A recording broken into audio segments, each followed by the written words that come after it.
आप सभी को नमस्कार, मैं नंदन। देखिए, इस समय मैं गर्दनीबाग धरना स्थल पर उपस्थित हूँ और हमारे साथ सुधाकर सिंह जी जुड़े हुए हैं। बक्सर से माननीय सांसद हैं। यहाँ पर आने का कारण क्या था? देखिए, कल देश में छात्रों से और मोदी सरकार से समझौता हुआ कि देश भर में आंदोलन के दौरान जितने FIR थे वो सब हटा लिए जाएंगे।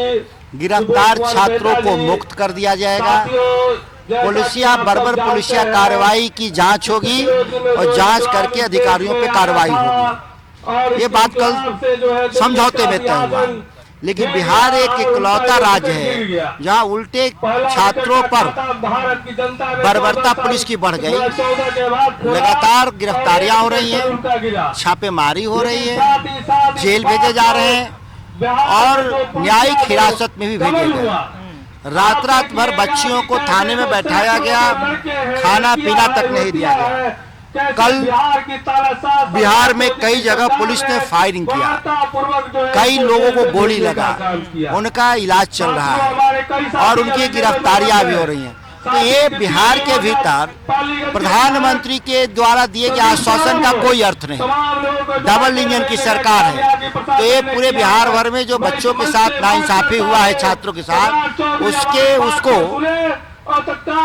सरकार के खिलाफ आज हम लोग 1 दिवसीय धरना दे रहे हैं, चेतावनी के तौर पे कि बिहार में पुनः छात्र आंदोलन खड़ा होगा अगर आप पुलिसिया बर्बरता कार्रवाई को नहीं रोकेंगे। अच्छा, पक्ष दल का ये मानना रहता है कि स्टूडेंट कर रहे हैं, विरोध कर रहे हैं, लेकिन विरोध वो अपने हद से बाहर जाके कर रहे हैं। उनका ये मानना है कि जिस तरीके से उनकी भ्रष्टाचार जब आप अपने हद से ज्यादा करेगी सरकार, सत्ता पक्ष भी तो भ्रष्टाचार हद से ज्यादा कर रही। सारे पेपर लीक हो गए, अपराधियों को आपने पकड़ा नहीं, छोड़ दिया, सजा नहीं कराया। तो जब खुद ही आप हद पार कर रखे हैं तो देश की जनता और नागरिक भी हद पार कर रहे हैं। पेपर लीक पर वो कह रहे हैं कि बाकी स्टेट में भी पेपर लीक हो रहा है, बाकी राज्यों में भी हो रहा है, वहाँ क्यों नहीं कह रहे हैं? तो इनको लाइसेंस मिल गया क्या कि ये ज्यादा करने का? अगर बाकी राज्यों में अगर पेपर लीक की जांच नहीं हो रही है तो इसीलिए आप ज्यादा करिएगा। यहाँ ये तो भाई वैसे ही हुआ कि चोरी भी करेंगे और सीनाजोरी भी करेंगे।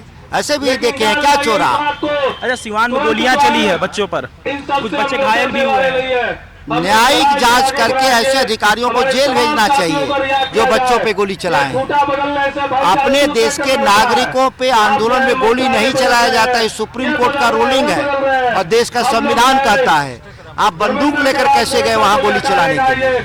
आपको क्या लगता है सुधाकर जी, कार्रवाई होगी उन पर? क्योंकि बिहार सरकार नहीं होगी तो आंदोलन बड़ा होगा। फिर ये सरकार के लोग नहीं कहेंगे कि विपक्ष ने चेताया नहीं। ऐसे ही भरत तिवारी जी का भी था, तो आपके बगल के ही गांव के वो भी हैं, उनके तो उनकी तो बात दब गई। देखिए, कोई बात नहीं दबेगी। एक बात को दबाइएगा, उससे बड़ी बात निकल के आएगी।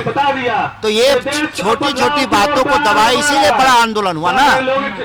इस बार दबाइएगा तो इससे भी बड़ा आंदोलन होगा। इस बार मोदी जी की कुर्सी चली जाएगी, सीधे मोदी जी की। हाँ, निश्चित। चलिए, बहुत बहुत धन्यवाद। देखिए, सुधाकर सिंह जी हमारे साथ जुड़े हुए थे, बक्सर से माननीय सांसद है। पहले आपको दिखा देते हैं धरना स्थल की आप भीड़ देखिए। 1 दिवसीय धरना है। यहाँ पर जो भी मुद्दा था, जो भी विषय था, हमने सुधाकर जी से बात किया। इन्होंने साफ तौर पर बताया जिस विषय पर यहाँ पर ये आए हुए हैं। पहले आप भीड़ देखिए, एक बार कैमरे के माध्यम से आपको भीड़ दिखाते हैं और बाकी जितनी भी बातें थी हमने सुधाकर जी से की। इन्होंने जो कुछ कहा वीडियो में देख सकते हैं। तो ये थी आज की रिपोर्ट। बाकी ऐसे और तमाम खबरों को देखते रहिए 24। मैं नंदन अपने सहयोगी नीरज के साथ। धन्यवाद।